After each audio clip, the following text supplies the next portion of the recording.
Howdy folks, this is Evadable Moxie, aka Seconds the Billy Goat here, and today I'm going to teach you how to actually play Payday 2, because we've got a lot of new players coming in after the Steam sale, and there's a lot of new player guides, and frankly most of them are wrong. So anyway, Payday 2 is a 4-player competitive game where you compete with 3 other people that you're not allowed to directly harm in order to find out who can get the most kills within a given mission or parameters. You're not allowed to kill the other players, and there is somewhat of a social aspect to it in that you sometimes might be forced to help them. You typically don't want to help them, but sometimes you kind of have to because you may yourself need help. So it's sort of like a thing where there's like a diplomacy, kind of like Monopoly thing in there, where it's like you don't want to help them because they're your enemy. The other players on your team are your enemy, but you kind of have to because you can't go it alone. So that's generally the gist of the game. It's all about maximizing the amount of kills that you can get in the least amount of time. That's essentially the game. So I'm going to show you the build that I have, which you see here. It's called Cancer Fugi. If you're curious why that is, it's because my birthday is actually on July 11th, so I am a Cancer. So I decided to name this build after myself. So anyway, you want to get Endurance and Basic Transporter, because that's really important. And then the 2 really important skills are Shockproof and Counter-Strike, because there are enemies in the game called tasers and enemies in the game called cloakers, and they're basically impossible to deal with by yourself. I mean, you can try, but every now and then a taser is going to get you. And with these skills, they free you from the reliance on the teammates. I shouldn't say teammates, they are your enemy. The people that you're not allowed to shoot, what they'll do is sometimes you'll have to help them, they'll have to help you, but they might betray you, especially if you're in the lead. So with these skills, you don't even have to worry about them. You can just wander off and do your own thing, and then you really don't even have to worry about what they're doing or anything to do with them at all. They can, you know, try to gang up on you or whatever, but there's really not much they're going to be able to do. So that's why this is important. Fugitive is important for Low Blow and Sneaky Bastard because we need to be able to deal lots of damage and we need to be able to dodge. Dodge in this game is essentially immunity. If you have dodge and you have 14 medkits, you basically can't die. And I'm going to be showing that. A lot of people will say, like, stick to cover, stay with it. No, you should just run out in the middle of the street buddy hopping like a retard. And what will actually happen is that will greatly increase your field of fire. Also really useful is hit indicators because they tell you where fire is coming from, and that way you know where the enemy is so that you can then turn and shoot them. So in general, you want to expose yourself to the enemy as much as possible. And you're going to see that I'm going to do like a little gameplay demonstration, and I'll show you that. As far as perk deck goes, the only one you have to worry about is Rogue, all the others are trash. Alright, so anyway, I'm going to go ahead and load up a game, and I'm going to do post-commentary. It's a little hard to do commentary in-game. I'm going to show you what the build's all about, and basically how to defeat your 3 other enemies in a typical match of Payday.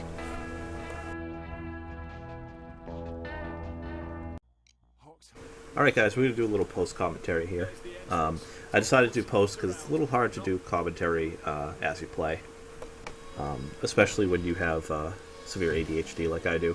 And speaking of that, I'm going to be kind of just jumping around here because this whole match took over 20 minutes, and I don't know about you, but if I see a video that's more than 3 minutes, I don't even watch it. So, anyway, what we want to do here is rush right ahead because there's a lot of free kills in this room. And you want to get as many of them as you can. Don't worry about exposing yourself to a bunch of enemies at once. Remember, invulnerability, you can't die, doesn't matter. Just rush right ahead. But once you've done that, though, you really want to avoid this room on this map. Because what will usually happen is the 3 teammates will kind of congregate in this room, and then they have to compete with each other for kills. Whereas if you're out here in this room, this is where you want to be at all times. Because so many spawns here, so many kills here. Just run around. You can see here, like, just running down, grabbing this, killing that guy, grab his ammo, killing this guy, running around. You just really want to be at the complete opposite end of the map as the rest of the group, so that you, essentially, every time something spawns, you're in a position to kill it. Whereas every time something spawns for them, on their side of the map, they're splitting their kills 3 ways. So it's a very advanced strategy that you're seeing being employed here. You can also note, don't care about cover, I'm just basically running around in the open. You do have to crouch with dodge. Crouching takes an extremely large amount of skill. Some people say that dodge doesn't take skill to play, but if you don't even understand how difficult it is to hit the control key right before you left click. It's actually, I trained with Tibetan monks for several years, to get to the point where I'm at, where I can just run around the map like a stupid jackass and never die because dodge is overpowered. But most people never reach that level of understanding. So, in any case, you can see here that I'm basically just trying to stay in this big, wide open area as much as possible, getting as many kills as possible. Avoiding that room back here like the plague, for the most part. You can see I kind of ducked in there when I was reloading just to see what's going on. But this is out here is where all the kills are, so obviously this is where I'm going to be.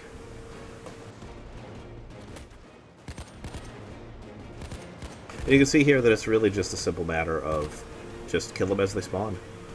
You know, I mean, they can't hurt you, so... And now you can see here that I completely didn't check my flank there. And in a lot of games you might have been punished for that, but I just dodged all of the shots using my extreme amount of skill. So that was good.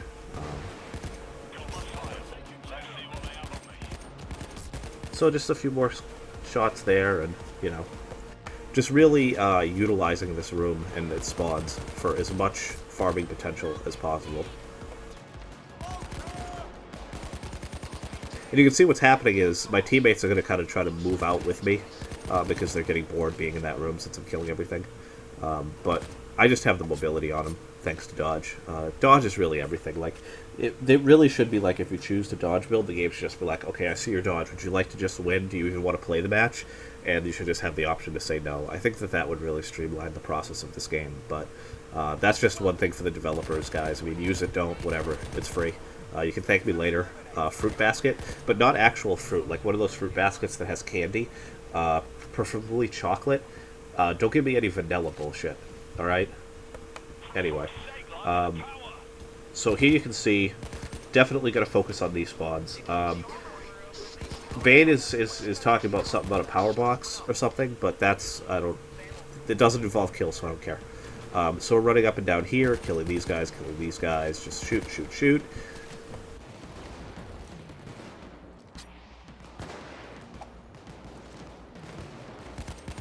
Want to kill as many, steal as many kills as we can from that guy, I'm sorry. There you go, yep, see that? And then we want to quickly scoop the ammo drops. Firstly, because ammo is your lifeblood when it comes to killing things. If you don't have ammo, it becomes a lot more harder to kill things. But also because we want to deny our teammates those ammo drops as much as you possibly can. The less ammo they have, the less killing they can do. Which is, again, where mobility really helps you immensely in this game.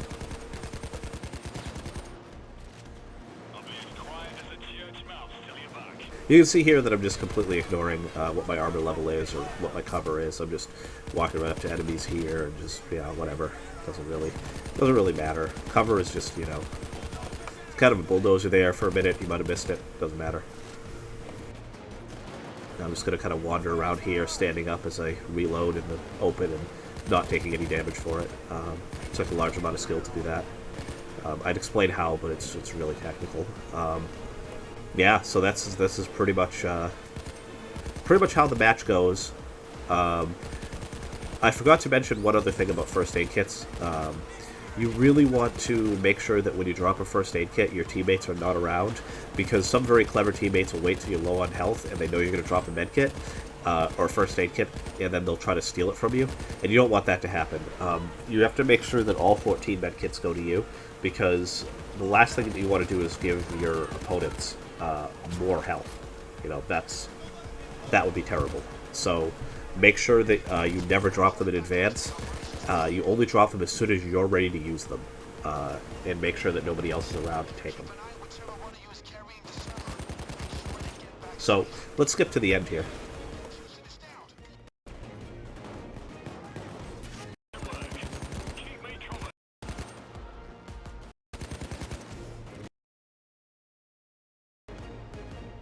Which I think is right here. So what you're going to see here is I'm going to rush right to the end so that I have the most killing potential from this spawn here.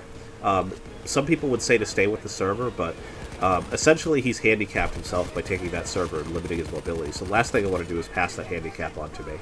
So here we go. For no reason, I decided that the smart thing to do there would be to run into the dozer and just blow at his faceplate for no reason instead of being intelligent and using cover. And as a result, I died. But that's okay, because as you can see here, I have 297 kills, and the second place is only about 108. So I'm extremely proud of how that happened. As a direct result of my actions, I won the game. There is what you just saw. Now, we decided to play a second round, and I felt bad for these guys. So I decided that it would be kind of cool to demonstrate to you guys the incorrect way to play. Because you just saw me completely owning these guys' faces. And every single thing that I did resulted in direct victory for me. So I think I really want to show you what happens when you play poorly, and what the result of that is. So you're going to see right off the bat here, you'll notice a difference. Look at how slow and careful this is. I've actually got people in armor that are in front of me. I'm like staying back, I'm hugging these walls, I'm using cover, which is just a terrible idea. I'm not moving toward enemies as I shoot them. That, again, just terrible. You can see that I'm kind of pausing to make sure it's clear before I advance. Again, back there checking my corners. There's no reason to do that. That's a complete waste of time. If anything shoots me, I'm going to get the damage indicator, dodge the shot, and take no damage, and then I can turn around and kill them. So checking corners is just a waste of time. It doesn't matter. And you can see, look at just how slow and anemic this is. Thankfully, my teammates are just not very good, or they really could have taken advantage and robbed me of a lot of those kills. And now what you're going to see here is, instead of heading out to the lobby where all the spawns are and killing things, I'm actually going to hang around the operations room, which again is just a terrible idea. Because if you remember what I said earlier, all three of them were in the operations room. I was out there in the big room, killing them as they spawned, so I didn't have any competition for my kills. Now I'm putting myself in a situation where I have to compete with them. And that's just a really bad idea. You never want to do that. You can see here that I'm defending the entryway to this area here, which is, you should never defend. You should always attack. Defending is just a waste of time. Kill them right as they spawn. Don't wait for them to come to you. That's, I mean, unless you want to get less kills, which is not the point of the game. And you can see here that I made so many blunders. Here I am back again, hanging out near the power box, instead of being out in the big area getting kills. Look at all this time that I've just sat here. I haven't gotten a kill in at least like 20 seconds. I mean, this is pathetic. I'm actually embarrassed to be uploading this type of gameplay. I mean, I'm doing nothing here. What is the point? And like, I peek out here, but then right away I go back. I go back and I keep the power box in my view. Like, why am I doing that? Why am I so obsessed with this thing? I don't know, but I'm playing terribly, and it's pretty embarrassing.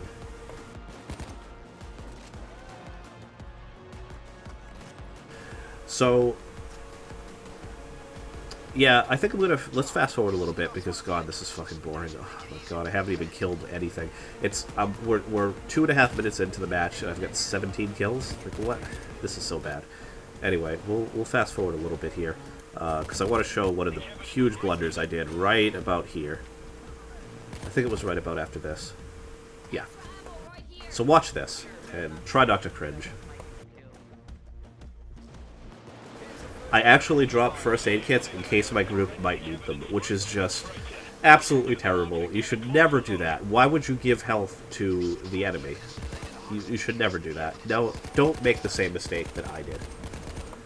Then you can see here with this dozer, I'm so conservative, I'm backing away from him instead of running right up to him. Using cover between me and him. And it's just, I mean, as a result, I didn't take any health damage from dealing with him, but, I mean, you have health, you can go ahead and just take health damage because you have 14 medkits, right? So, just, health is a resource. Never be afraid to lose health to get kills. You should always do that. In fact, never be afraid to do anything to get kills. If you have to die to get a kill, do it. It's all about the kills. And now here, I'm actually repairing a drill. How embarrassing is that? I'm repairing a drill. Like, there's so much time that I could be spending killing right now, and I'm not. And as a result, you can see here, I'm actually not in first place. Joel Mighty here is in first place. Which just goes to show how terrible my gameplay is. Yeah. So let's cut to the end and see what what the result of playing that way is. So here we go. We're getting the server. Now, again, I'm dropping med kits in case my team needs them so that we can go into this part with full health, which again is bad, because if they go down, they can't get kills as effectively, so you should always want them to die. Topping off their health before we move is a terrible plan. And then you can see here, he's handicapped himself with that server, and yet I'm sticking really close to him. Which again is bad, because now I have to compete with him for kills. I have a huge mobility advantage to him. I could go on the other side of the map and kill spawns, but I'm not, and as a result, my kill count is definitely suffering. I even let him get ahead of me here.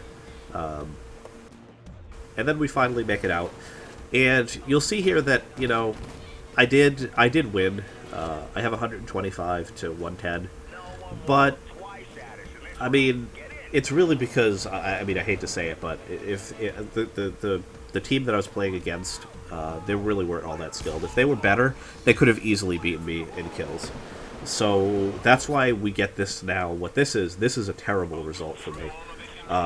With my skill level, I should have doubled up on kills with the person in second place, and instead I just barely won.